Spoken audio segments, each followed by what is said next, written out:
السلام علیکم۔ جمعہ ہے، آج جمعے کا دن ہے، تو بچوں کو آج جلدی چھٹی ہو جاتی ہے۔ بچوں کے لیے جلدی جلدی کھانا تیار کر رہی ہوں۔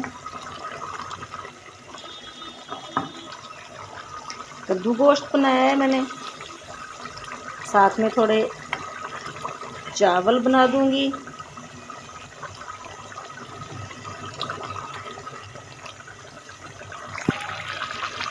میری ایک بیٹی کو پسند ہے چاول، تو سالن کے ساتھ رائتا ہو جائے گا، تھوڑا سلاد چٹنی ہو جائے گی، تو چاول اور پھلکا روٹیاں ساتھ بنا دیں گے۔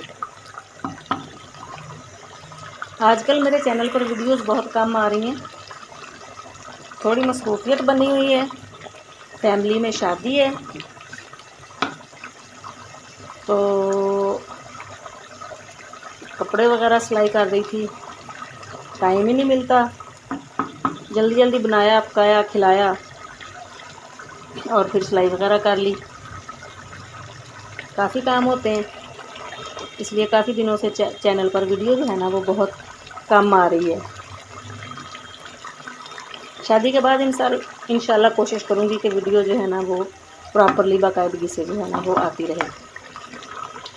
شوقیہ میں نے چینل بنایا تھا، تو کوشش یہ تھی کہ بنانا پکانا تو ہوتا ہے، چیزیں بنتی رہتی ہیں، تو ساتھ ساتھ ایک آدھ ویڈیو جو ہوتی ہے وہ اپلوڈ ہوتی رہے۔ نئی بچیوں کے لیے گائیڈ لائن ہوتی ہے، اکثر میں نے دیکھا ہے بچے جو ہیں وہ جب نیا بنانا سیکھتے ہیں تو وہ کوشش یہی ہوتی ہے ان کی کہ وہ یوٹیوب سے دیکھ لیں، نیٹ سے دیکھ لیں اور پھر جو ہے نا وہ چیز کو بنائیں۔ اسی لیے نئے سیکھنے والے بچیوں کے لیے میں ویڈیوز بناتی رہتی ہوں، کوشش کرتی ہوں کہ ویڈیوز بنتی رہیں۔ تو آج کل مصروفیت کی وجہ سے مجھ سے نہیں بنائی جا رہی ہیں۔ گھر میں امی جان ہیں، امی جان میری ساس امی ہیں جو کہ کافی بیمار ہیں، ان کو ضعیف ہیں بہت زیادہ، اور ان کو ذہنی پرابلم ہو گیا تھا۔ ان کے بڑے بیٹے کی ڈیتھ ہوئی تو اس کے بعد انہوں نے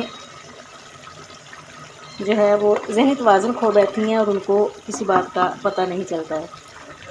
تو میڈیسن وغیرہ ان کی جاری ہے، لیکن وہ کسی کو پہچانتی وغیرہ نہیں ہے، اس لیے تھوڑا نہیں بلکہ بہت ٹائم ان کے لیے بھی نکالنا ہوتا ہے۔ تو چینل تو میرا شوقیہ ہے، کوشش یہ ہوتی ہے کہ امی کو ٹائم دے دیا جائے، بچوں کو ٹائم دے دیا جائے۔ آج کل جیسا کہ میں نے کہا کہ سلائی وغیرہ یہ وہ دوسرے کام جاری ہیں، تو کوکنگ چینل کے لیے ٹائم جو ہوتا ہے وہ بہت کم ہوتا ہے۔ بچے آنے والے ہیں اسکول سے، تو سوچا کہ چینل کے لیے تھوڑی ویڈیو بھی بنا لوں۔ سالن تو وہ ہے جو میرا تیار ہونے والا ہے، باقی سلاد چٹنی یہ وہ میں نے ابھی بچوں کے آنے تک تیار کرنی ہے۔ آج کی ویڈیو کیسی لگی ضرور بتائیے گا، دعاؤں میں یاد رکھیے، چینل کو سبسکرائب کر دیں، ویڈیو کو لائک اور شیئر کر دیں، دعاؤں میں یاد رکھیے۔ اللہ حافظ۔